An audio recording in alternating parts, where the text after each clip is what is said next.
Hello and welcome to the Indiana Convention Center. NFL scouting combine time here in downtown Indianapolis, and Jake Arthur of LockedOn Colts, he's locked in. It's the offseason for the rest of us, not for this guy. There's no question about that. Jake, thanks as always for joining us, and we'll get to Indianapolis Colts talk and kind of what they're looking at. But news coming out this week, and a lot of times it happens when, scouts, GMs, coaches, reporters all in one place. Breaking news happens. The Colts have given Anthony Richardson permission to seek a trade. Is this kind of the resolution you were expecting? It feels like we were trending this way. Now it's kind of set in stone. No deal's in place. It's not to say it will happen, but what did you make of the news and kind of your thoughts on this whole Anthony Richardson situation at large? Yeah, the writing's obviously been on the wall. Anthony went into a QB battle with Daniel Jones last year. Daniel Jones coming out on top. And, at the end of the day, it all felt like factors that Anthony probably never could have reached. You know what I mean? And now here we are. The Colts are trying to make a multi-year commitment to Daniel Jones to continue being their starting quarterback. And, just that alone is enough reason for Anthony to maybe want to seek a new opportunity. Yeah. But you got the injuries and everything. He's only been available for 29 of 51 career games. At the quarterback position, you can't have that uncertainty. So I do think it's just time to move on.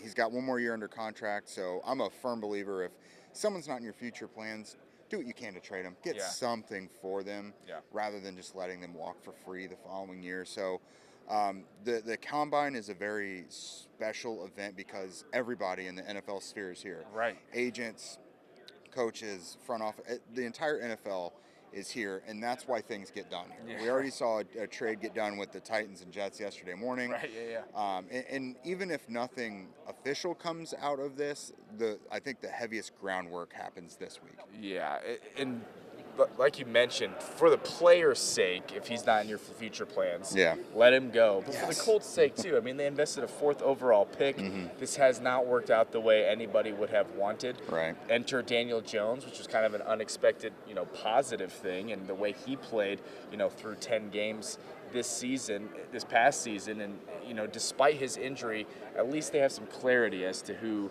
the quarterback is in the present and in the short-term future, at least, right? I mean, he did enough. Obviously, they're pursuing extension talks, and despite the injury, he did enough for them to have faith in him. Do you think that's fair to say? Yeah, absolutely. They've already declared their desire to keep him around again, like you mentioned, for the short and the long term. And that's risky in itself, again, because the Achilles was unfortunate for Jones, but we can't really pretend like that was the first injury he's ever had. Right. The guy has had IR stints in New York before, so it's kind of risky in itself. Yeah. But at least the Colts' intentions. This isn't a battle. This isn't, we'll see what he looks like coming off the Achilles. They're ready to make a multi-year commitment to him, whether it's 2 or 3 years. I doubt 4, but we'll see what they do. But it is good to at least know what your intentions are so you can move forward and build around that. Right. First on Daniel Jones and back to Anthony Richardson, but what do you think a realistic timeline is for Daniel Jones to be back? I've heard, varying reports. I know Adam Schefter said he expects to be a part of training camp. Mm-hmm. I personally find that hard to believe. What say you? Yeah, I think training camp is the goal. Wow. Chris Ballard didn't want to get pinned down on that just because, he doesn't want us coming back and being like, well, Chris, he said training camp. Yeah. I think that's everyone's goal, is to see him back for training That'd camp. Be impressive. Yeah, because you at least want that 3-4 weeks to ramp up to the season. Right. He's gonna almost certainly miss the off season, which means Riley Leonard or whoever becomes the other quarterback is gonna get some really valuable off season reps. Definitely. So you're at least gonna get to groom your backup quarterback a bit. But yeah, I think they're moving forward with the expectation will be there from camp, because also the commitment they're making to him financially and just out in the public. Yeah. I think it's iffy to do that if you don't even know if the guy's going to be there for camp. Correct. He needs to play, but it's a double edge. You don't want to rush a guy back from an Achilles. Right? Yeah, you want him for to be at his best when he does ultimately play. Riley Leonard showcased he can be a pretty serviceable backup in this league. Really impressed with what he did. Okay, one last thing on Anthony Richardson. What do you think a realistic return is for this guy? Obviously, you're not going to net anything close to what you invested in the young man, and that's unfortunate. Yeah. But for both sides to go their separate ways and at least feel semi-okay about it, what do you think a good return could be?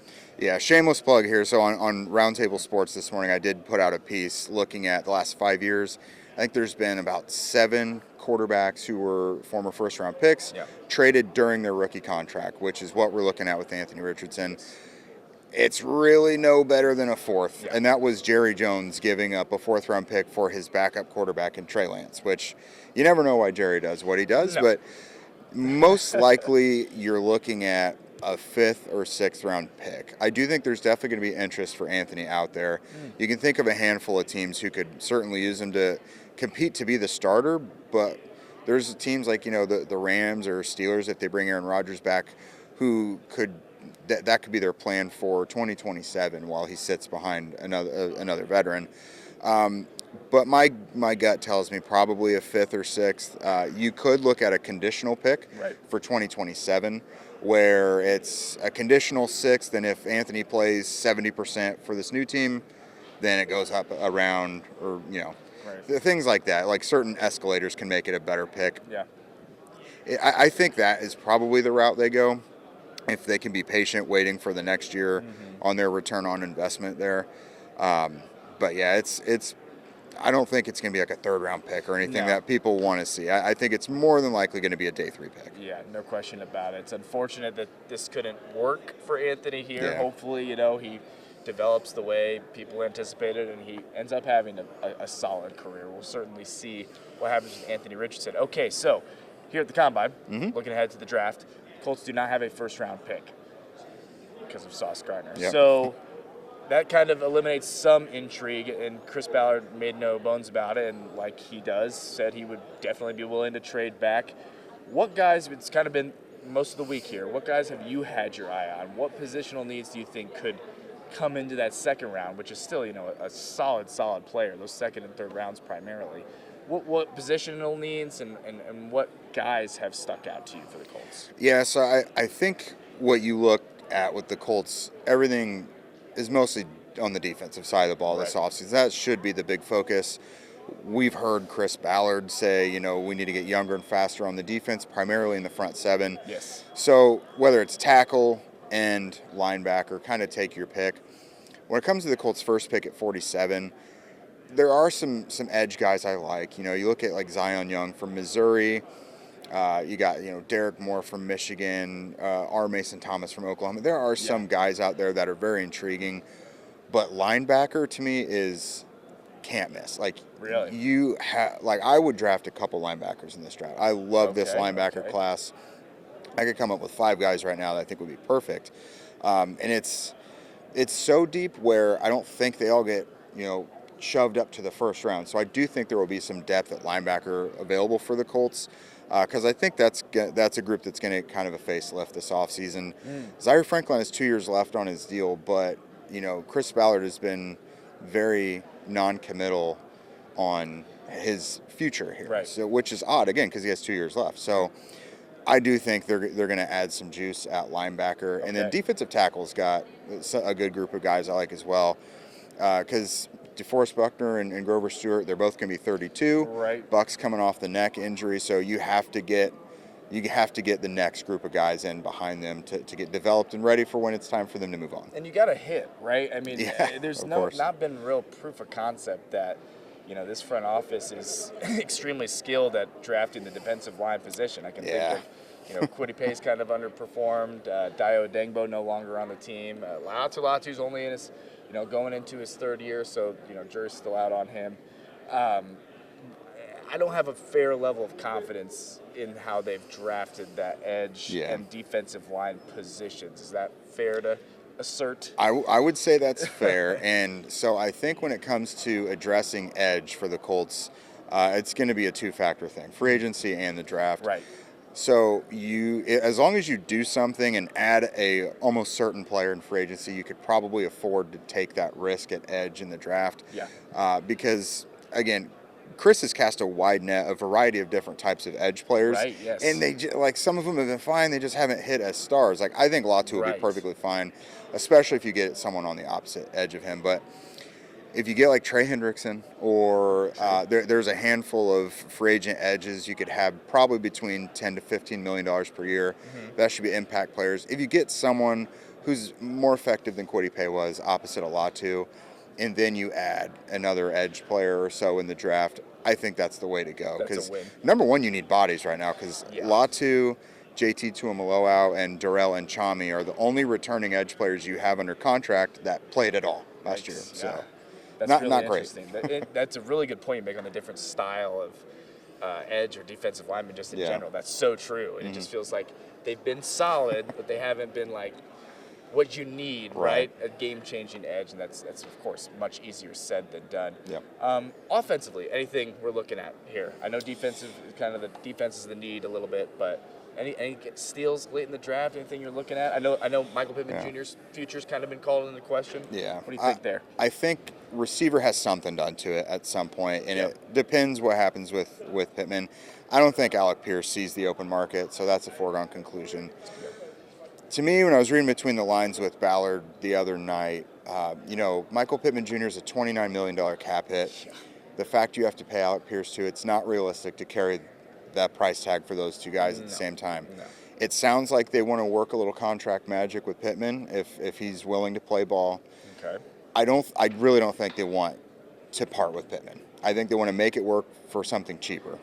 So if they can figure that out and you have Pittman and Pierce still, then you're really only trying to replace A.D. Mitchell, which you can use a day 3 pick for that. But if something happens with Pittman and Pittman goes on somewhere else because the two sides just weren't able to come to an agreement on what the contract should look like, then it becomes open season right away, like in the second round. There are some guys, let's just go with some Indiana flavor. I really like Malachi Fields from Notre Dame. I think he would fit in perfectly. He's a big guy, 6'4", about 220. He's a jump ball guy like Alec Pierce is, but I've actually seen him compared to Michael Pittman Jr. as a player. And when I watch him, I agree. Big-bodied guy that can win in the shorter to intermediate stuff. He's not a deep specialist like Pierce is, but he can win contested catches.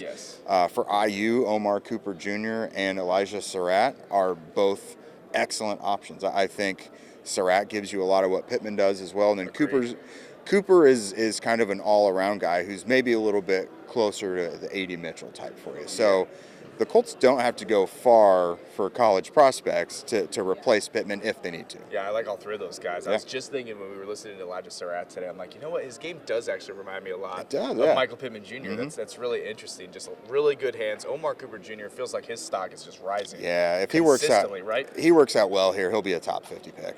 That's just what. And Lawrence Northkipp, by the way, we love to hear that for him. Malachi Fields, another good name. It's going to be interesting to see what happens with Michael Pittman Jr. because I think you're right. His value extends far beyond the field. He just hasn't hit that wide receiver one. I mean, Alec Pierce is, the way he's trending is closer to a wide receiver one than Michael Pittman Jr., right? So that's unfortunate, but I think if he's willing for a restructure, his toughness, his leadership, everything like that, Colts definitely like, right? And he has a good relationship with Chris Ballard, so we have come to understand. So really good stuff from Jake Arthur.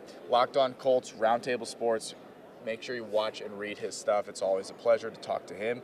So we covered a lot of ground there. Anthony Richardson, who the Colts are looking at in the draft. You can catch all of our action on WTHR Plus on air on Channel 13. And we'll have much more from the NFL Scouting Combine here in downtown Indianapolis. See you next time.